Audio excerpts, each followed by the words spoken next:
Sa ngalan ng Ama at ng Anak at ng Espiritu Santo, Amen. ang pagpapala ng ating Panginoong Hesukristo, ang pag-ibig ng Diyos Ama, at ang pakikipagkaisa ng Espiritu Santo naway sumainyong lahat. At sumaiyo rin. Ngayon po ay pinagdiriwang natin ang linggo ng mabuting pastol at araw ng panalangin para sa bukasyon. Mga kapatid, aminin natin ang ating mga kasalanan upang tayo'y maging marapat gumanap sa banal na pagdiriwang.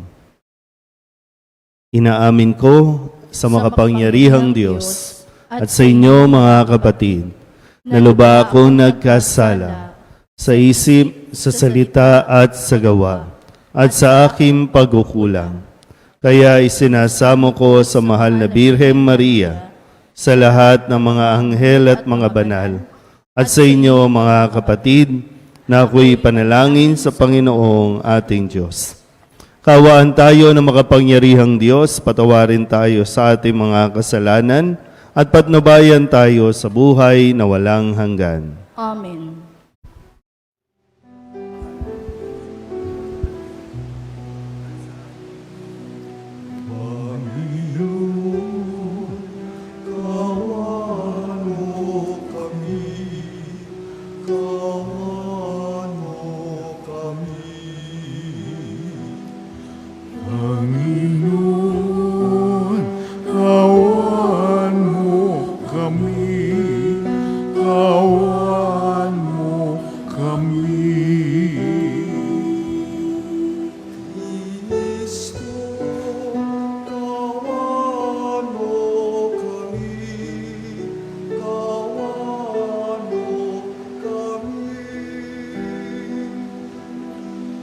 Kristo, kawan mo kami, kawan mo kami.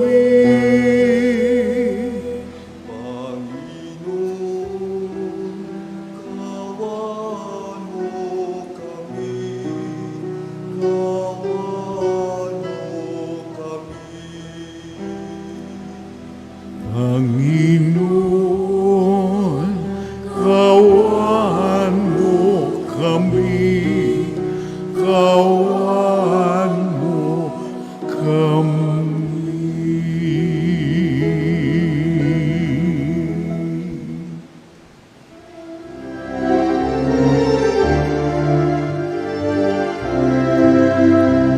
Luwalhati sa Diyos sa kaitaasan, kaloob sa lupa ay kapayapaan. Pinupuri ka at ipinagdangal, sinasamba ka dahil sa dakilang kalwalhatian. Panginoon naming Diyos ating ang langit, amang makapangyarihan. Panginoon Jesucristo, ang anak ng Diyos, Kordero ng Ama, ikaw nag-aalis sa mga kasalanan ng sanlibutan.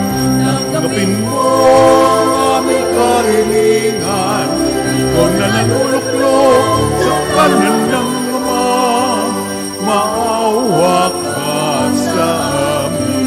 Ikaw lamang ang banal, Panginoong Jesucristo, kasama ng Espiritu, sa luwalhati ng Ama. Amen, Amen, Amen,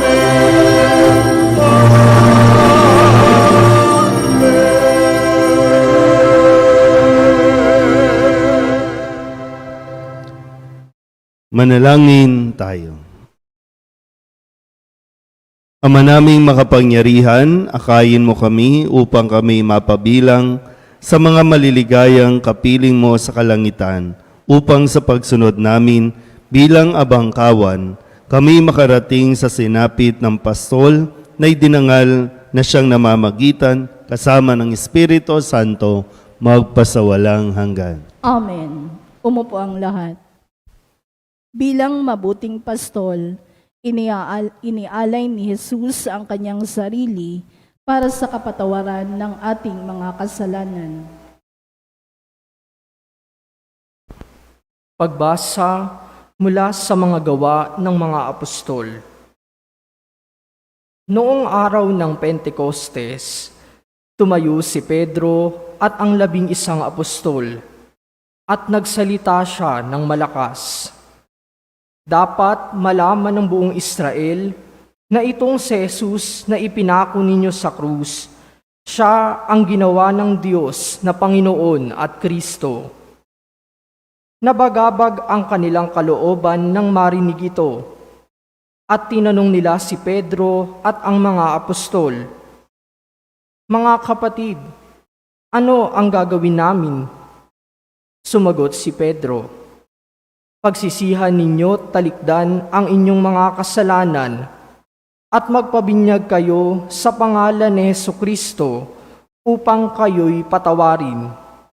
At ipagkakaloob niya sa inyo ang Espiritu Santo, sapagkat ang pangako'y para sa inyo at sa inyong mga anak, at sa lahat ng nasa malayo, sa bawat tatawagin ng Panginoong Diyos."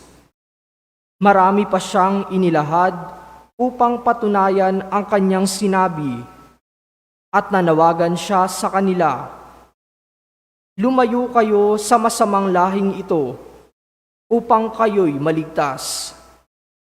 Kaya't ang mga naniwala sa kanyang sinabi ay nagpabinyag, at nadagdag sa kanila ang may 3,000 tao ng araw na iyon. Ang salita ng Diyos. Salamat sa Diyos. Salmong tugunan ay atin pong aawitin. Pastol ko'y Panginoong Diyos, hindi ako magdaraho.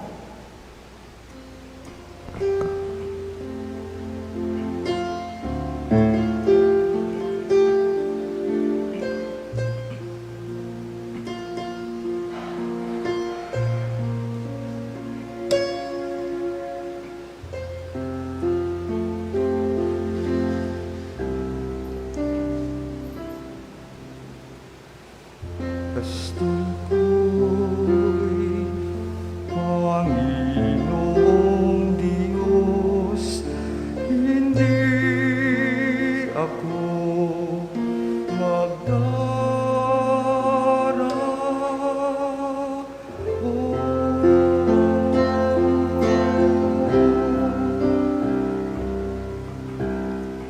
Pastol ko'y Panginoong Diyos, hindi ako magdaraho.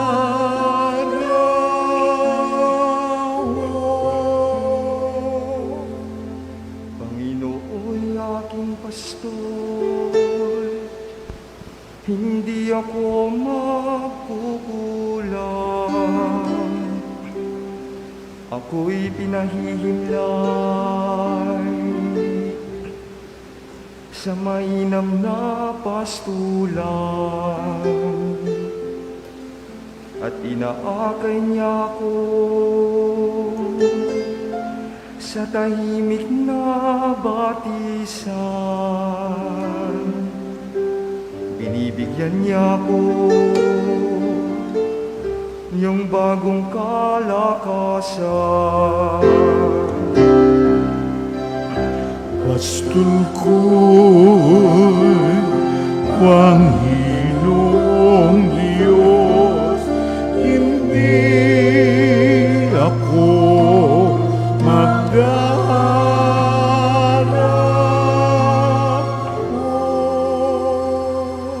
At sang-ayon sa pangako ng kanyang binitawan, sa matuwid na landasi, doon ako inaakay. Kahit na ang daang iyo'y tumatak sa karimlan, Hindi ako matatakot, pagkat ika'y kaagapay. Sa tulong mo at pamalo, ang gabay ko at sanggalang. Pastol ko'y Panginoong Diyos, hindi ako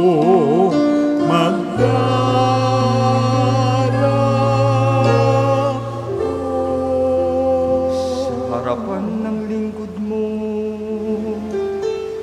ikaw ay may handang dulang. Ito'y iyong ginagawa, nakikita ng kaaway. Nalulugod ka sa akin, na ulo ko ay langisan, at pati ng kalis ko ay iyong pinapaapa. pastol ko'y Panginoong Diyos, hindi ako magdaraw.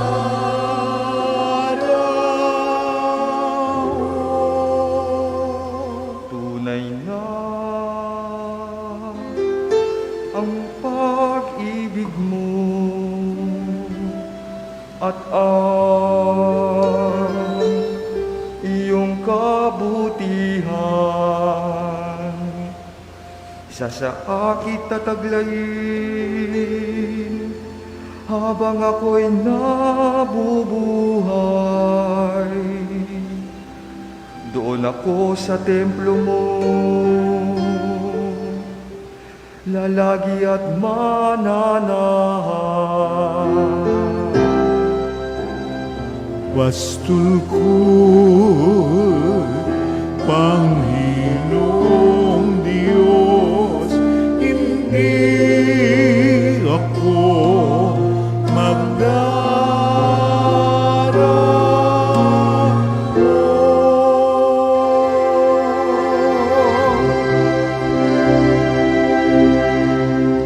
Pastol ko'y Panginoong Diyos, hindi ako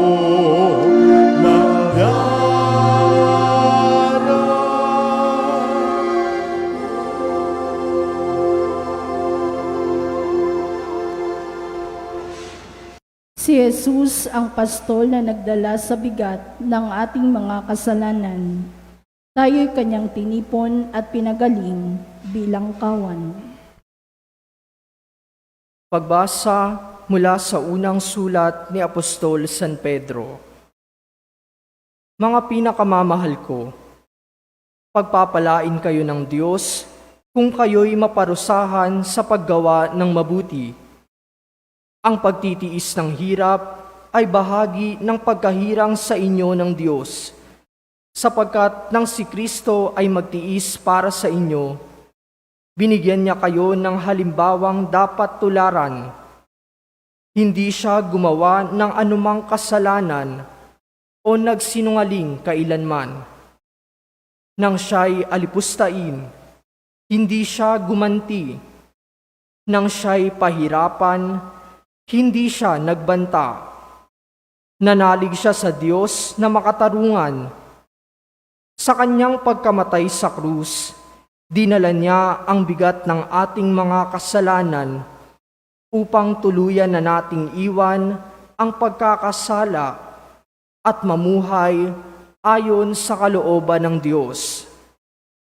Kayo'y gumaling sa pamamagitan ng kanyang mga sugat, sapagkat nagkawatak-watak kayo gaya ng mga tupang naligaw, ngunit tinipon kayong muli ng pastol at tagapangalaga ng inyong mga kaluluwa. Ang salita ng Diyos. Salamat sa Diyos. Tumayo ang lahat.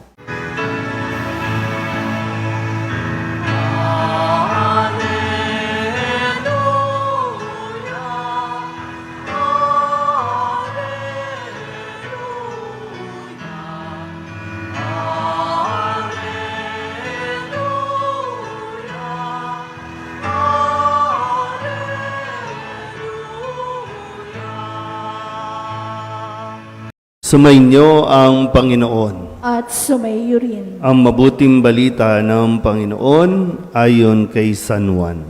Papuri sa iyo, Panginoon. Noong panahong iyon, sinabi ni Jesus, "Tandaan ninyo ito, ang pumapasok sa kulungan ng mga tupa nang hindi sa pinto nagdaraan, kundi umaakyat sa di dapat pagdaanan, ay magnanakaw at tulisan. Ngunit ang nagdaraan sa pintuan ay siyang pastol ng mga tupa. Pinapapasok siya ng bantay pinto at pinakikinggan ng mga tupa ang kanyang tinig. Tinatawag niya ang kanyang mga tupa sa kani-kanilang pangalan at inilalabas sa kulungan. Kapag nailabas na, siya'y nangunguna sa kanila at sumusunod naman ang mga tupa sapagkat nakikilala nila ang kanyang tinig.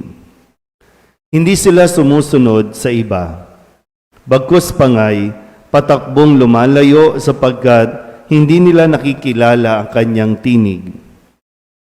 Sinabi ni Jesus ang talinghagang ito, ngunit hindi nila naunawaan ang ibig niyang sabihin. Kaya't muling sinabi ni Jesus, "Tandaan ninyo, ako ang pintuang dinaraanan ng mga tupa.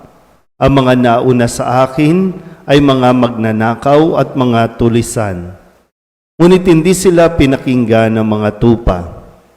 Ako ang pintuan. Ang sinumang pumapasok sa pamamagitan ko'y maliligtas. Papasok siya at lalabas at makatatagpo ng pastulan. Kaya lamang pupunta rito ang magnanakaw ay upang magnakaw, pumatay at magwasak. Naparito ako upang ang mga tupay magkaroon ng buhay, isang buhay na ganap at kasaya-siya." Ang mabuting balita ng Panginoon. Pinupuri ka namin, Panginoong Heso Kristo. Umupo ang lahat. Isang mapagpalang araw po sa inyong lahat. Ngayon po ay ika-4 na linggo ng Pasko ng Muling Pagkabuhay at ito rin ay tinatawag na Good Shepherd Sunday o Linggo ng Mabuting Pastol. Sabihin niyo nga po, Mabuting Pastol. Bakit ba mabuting pastol ang ginamit na talinghaga ni Jesus? Upang ipaliwanag o ipakilala kung ano ang gagawin niya para sa kanyang mga tupa. Si Kristo ang mabuting pastol. At ang kanyang mga tupa ay tayong lahat, no? Lalo tigit ang mga nagnanais na sumunod sa kanya. Ang trabaho ng karamihan noon o hanap buhay ay magpapastol. Marami tayong mga tauhan sa Biblia na tinawag ni Kristo na para maging hari na kung saan ang gawain ay magpastol. Isa na riyan si Moises. Ang naging trabaho ni Moises nung siya ay tumakas sa Ehipto ay naging pastol. Andyan din yung pinakakilala nating lahat, si David. Bago siya nahirang na maging hari, ang gawain niya ay magpastol. At ngayon, ipinapakilala ni Jesus ang kanyang sarili bilang mabuting pastol.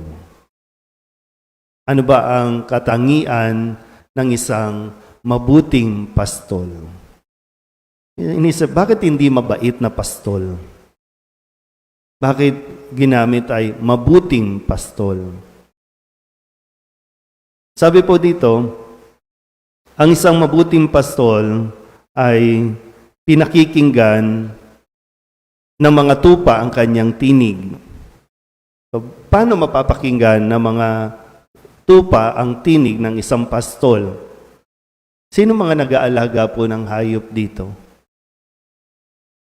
Wala. Yan. May tawag pa nga sa inyo ngayon eh. Di ba no? Mga far parent. Yan. Mas gustong alagaan ang hayop kaysa ang totoong tao. Mas gustong maging anak ang mga hayop kaysa ang totoong bata. Pero siyempre, no, gusto ko lang kunin yung ginagawa po ninyo no, sa inyong mga alaga.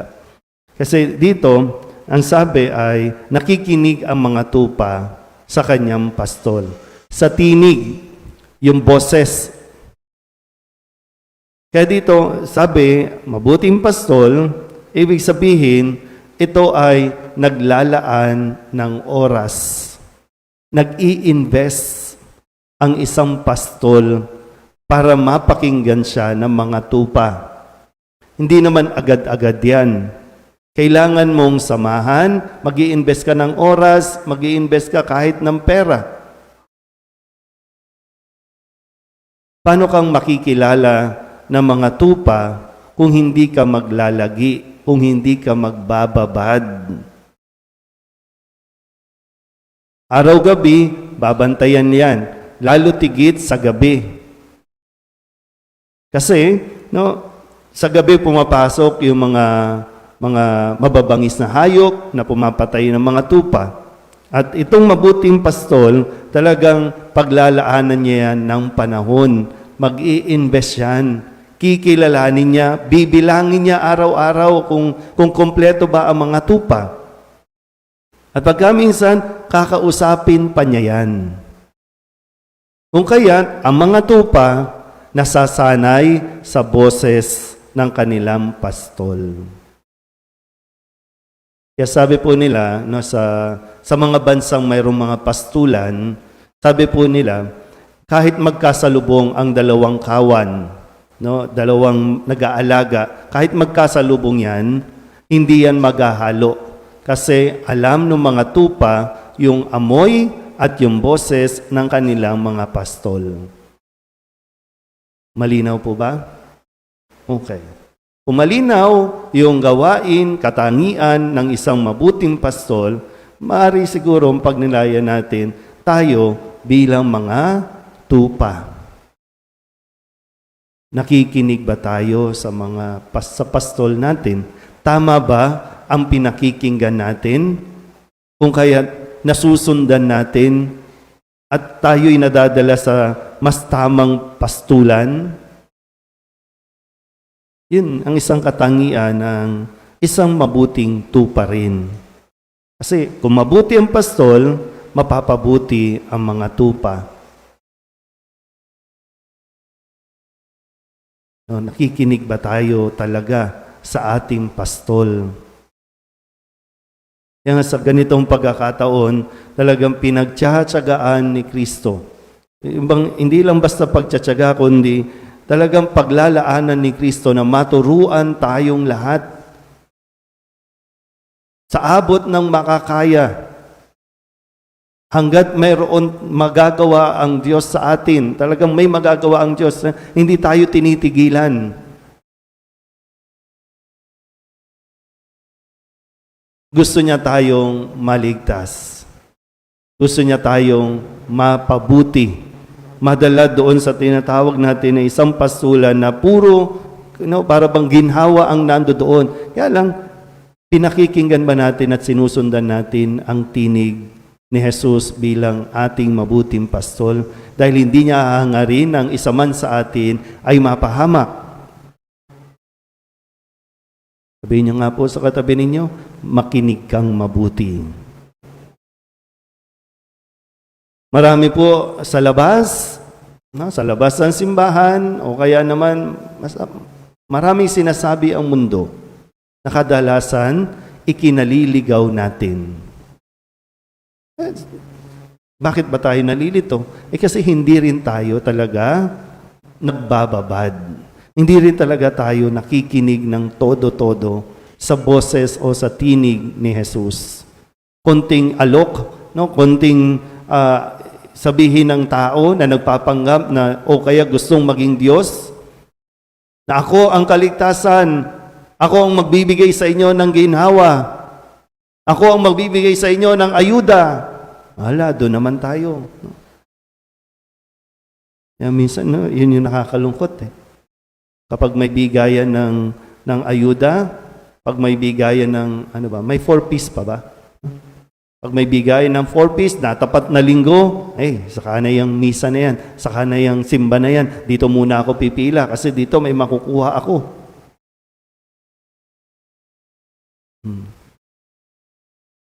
Kaya, ano nangyayari sa atin? Yung mga itinuturo ng mundo, laban sa itinuturo ni Kristo, alin ang mas pinakikinggan natin at sino ang ating sinusundan? Sa puntong ito, maganda rin siguro na mapaalalahanan, lalo tigit kayong mga magulang, na sa loob ng tahanan, mayroong mga tupa na dapat kayong alagaan. Kilala niyo pa ba ang mga tupa? At ang tanong din, nakikinig ba sa inyo ang inyong mga tupa? Kasi kung hindi, talaga bakit hindi nakikinig? Nagbibigay ka ba ng oras? Naglalaan ka ba ng oras? Yung quality time, yung family time, nandiyan pa ba? O hanggang abot ka lang ng pera? Hanggang bigay lang? Tapos magtataka ka, bakit ganyan ang ugali ng iyong mga anak? Hindi kayo magkakilala. Hindi mo na nakikilala. Parang andun lang sa responsibilidad na magulang ako, kailangan kong magbigay. Hindi lang yun ang pagiging magulang. Kaya nahihirapan tayong pasunurin ang mga bata, mahihirapan tayong pasunurin ang mga kabataan kasi walang investment na ginawa o ibinigay. Pag hindi ka nagbigay, hindi ka susundin. Parang nandun lang lagi, no? Tandaan po natin nawa, no? Sa linggong ito, ang aral na ibinibigay sa atin ni Kristo. Hindi lang tayo dapat maging mabuting pastol pagdating ng araw. Sa ngayon, kailangan muna natin maging mabuting tupa. At para maging mabuting tupa, matuto tayong sumunod at makinig kay Kristo. Amen?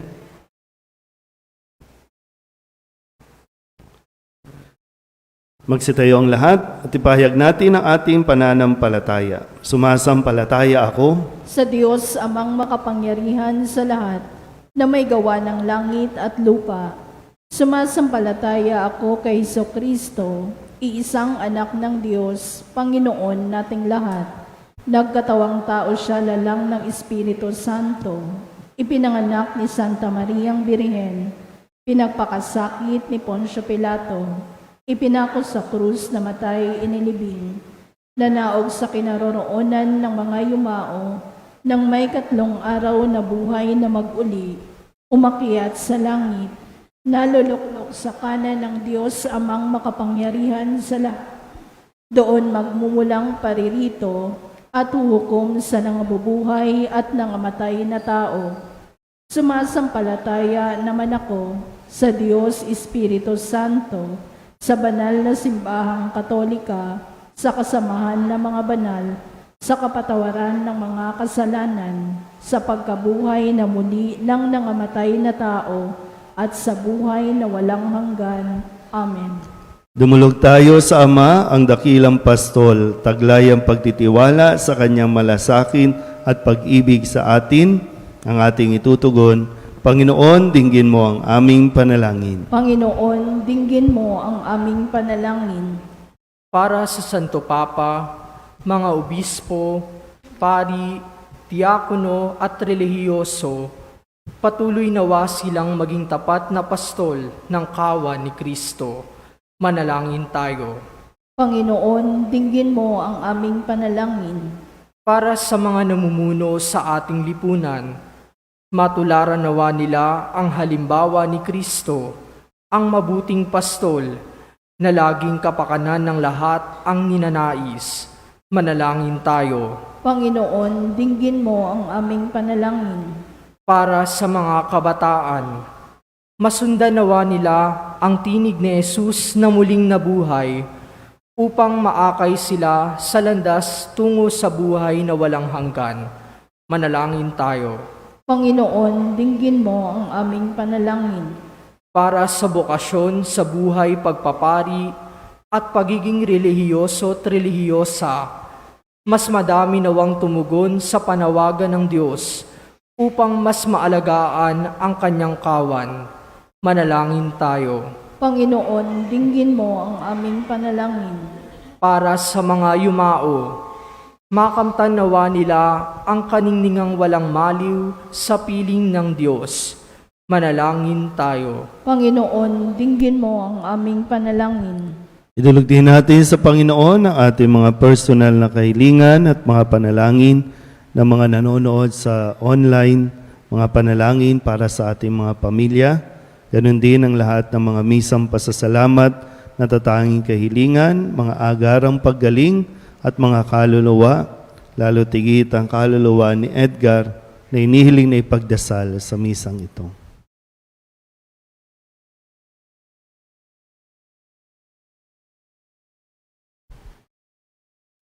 Ang lahat ng ito inihiling namin sa ngalan ni Kristong aming Panginoon. Amen. Umupo ang lahat.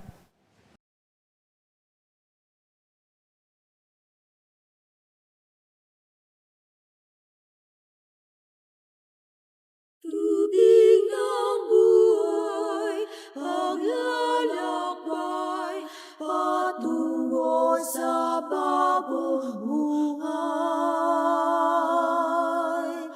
O Jesucristo, aming gabay, paspasan mo ang aming alay. Bukal ng liwanag, nagbibigay ilaw sa mga bulag. Kami lumalapit sa iyong batis upang makakita.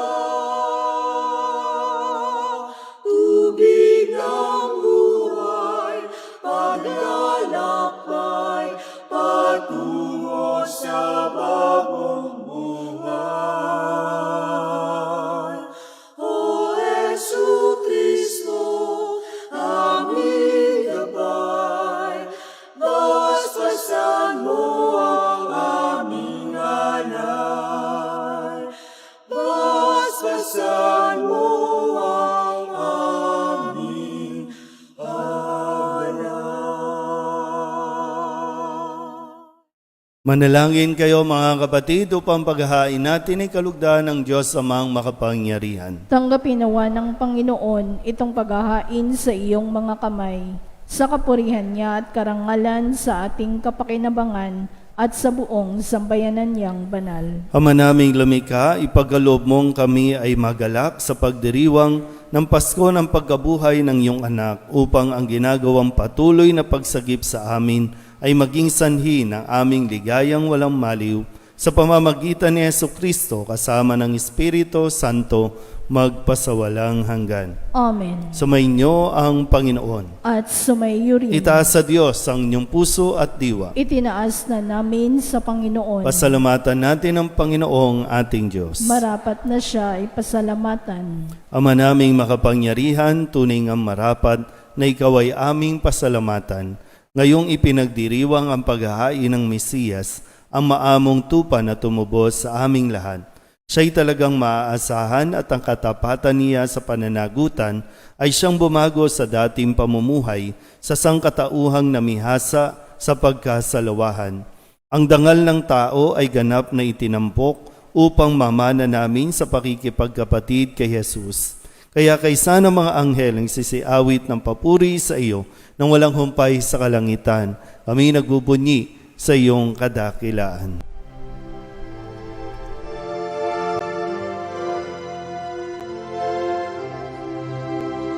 Santo, Santo, Santo, Panginoong Diyos makapangyarihan, napupuno ang langit at lupa ng kalwalhatian mo. Hosana sa kaitaasan, pinagpalang na paririto sa ngalan ng Panginoon. Hosana sa kaitaasan.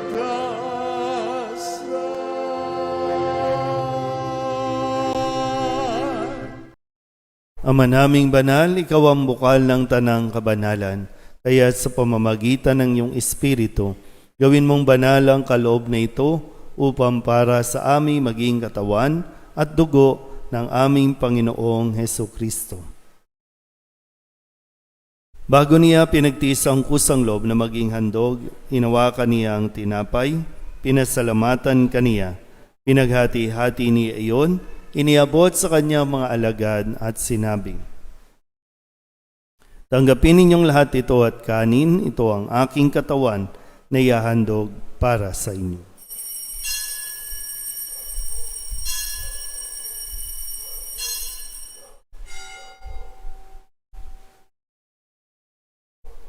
Gayun din naman nung matapos ang hapunan, hinawakan niya ang kalis, muli kaniyang pinasalamatan. Iniabot niya ang kalis sa kanyang mga alagad at sinabi, "Tanggapin ninyong lahat ito at inumin. Ito ang kalis ng aking dugo, ng bago at walang hanggang tipan. Ang aking dugo na ibubuhos para sa inyo at para sa lahat sa ikapagpapatawad ng mga kasalanan. Gawin ninyo ito sa pag-alaala sa akin."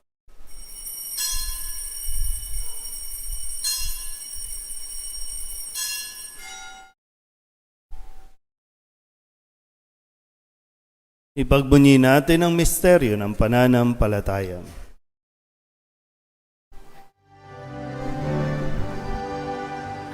Si Kristo'y nabuhay, Alleluia.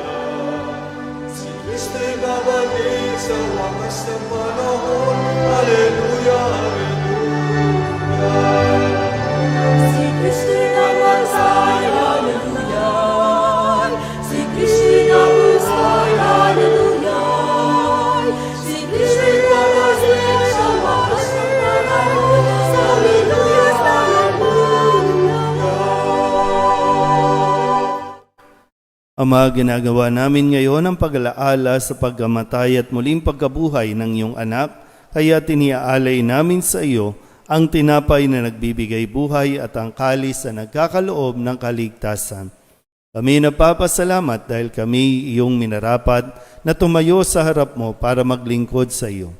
Isinasamo namin kami magsasalo-salo sa katawan at dugo ni Kristo ay mabuklod sa pagkakaisa sa pamamagitan ng Espiritu Santo. Ama, lingapin mo ang iyong simbahang laganap sa buong daigdig. Puspusin mo kami sa pag-ibig kaysa ni Leon na aming Papa at ni Jose na aming Obispo at ng Tanang Kaparian. Alalahanin mo rin ang mga kapatid naming nahimlay na may pag-asang sila'y muling mabubuhay, gayon din ang lahat ng mga pumanaw. Kawaan mo sila at patuloyin sa iyong kaliwanagan. Kawaan mo at pagindapating kaming lahat na makasalo sa iyong buhay na walang wakas. Kaysa ng mahal na Birhen Maria na ina ng Diyos, ng kabiyak ng puso niyang sa San Jose. Kaysa ng mga apostol at ng lahat ng mga banal na namuhay dito sa daigdig ng kalugod-lugod sa iyo, may pagdiwang nawa namin ang pagpupuri sa ikararangal mo sa pamamagitan ng iyong anak na aming Panginoong Heso Kristo. Sa pamamagitan ni Kristo, kasama niya at sa Kanya, ang lahat ng parangal at papuri ay sa iyo, Diyos Amang makapangyarihan, kasama ng Espiritu Santo, magpasawalang hanggan.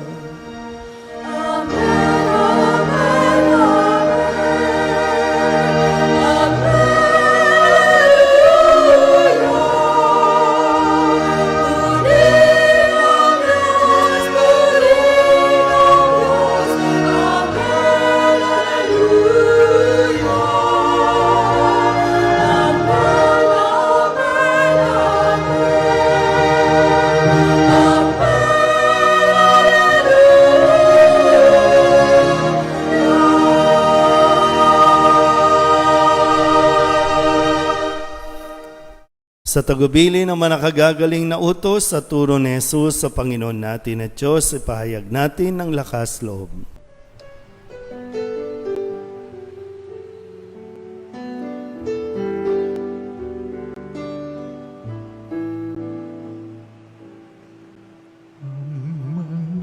namin sumasalang ka, sambahin ang ngalan mo, mapasamin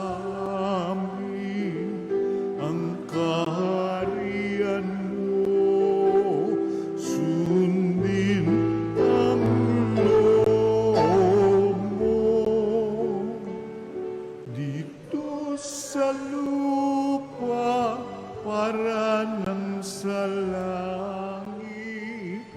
Bigyan mo po kami ngayon ng aming kakanin sa araw-araw at patawarin mo kami sa aming mga sala para ng pagpapatawa namin sa nagkakasala sa amin, at huwag mo kaming ipagdulot sa tukso, at yadya mo kami sa lahat ng masama. Hinihiling namin kami iadya sa lahat ng masama, pagkalooban ng kapayapaan araw-araw, iligtas sa kasalanan at ilayo sa lahat ng kapahamakan, samantalang aming pinananabikan ang dakilang araw ng pagpapahayag ng tagapagligtas naming sa Heso Kristo.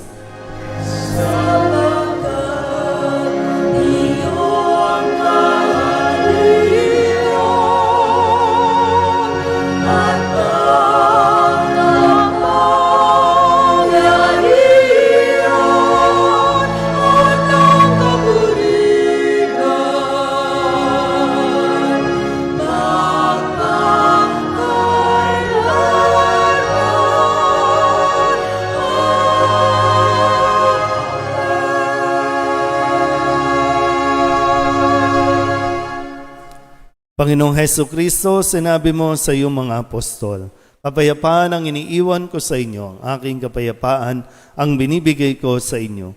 Tunghayan mo ang aming pananampalataya at huwag ang aming mga pagkakasala. Pagkalooban mo kami ng kapayapaan at pagkakaisa ayon sa iyong kalooban, kasama ng Espiritu Santo, magpasawalang hanggan. Amen. Ang kapayapaan ng Panginoon ay laging sumainyo. At sumaiyo rin. Magbigayin po tayo ng kapayapaan sa isa't isa.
Ito ang kordero ng Diyos.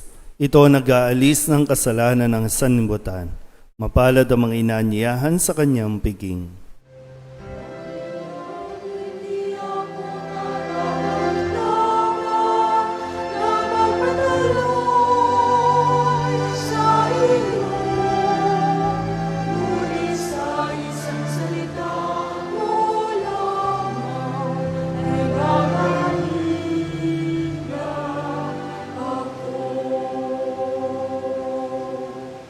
Katawan ni Kristo, Amen.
manalangin tayo.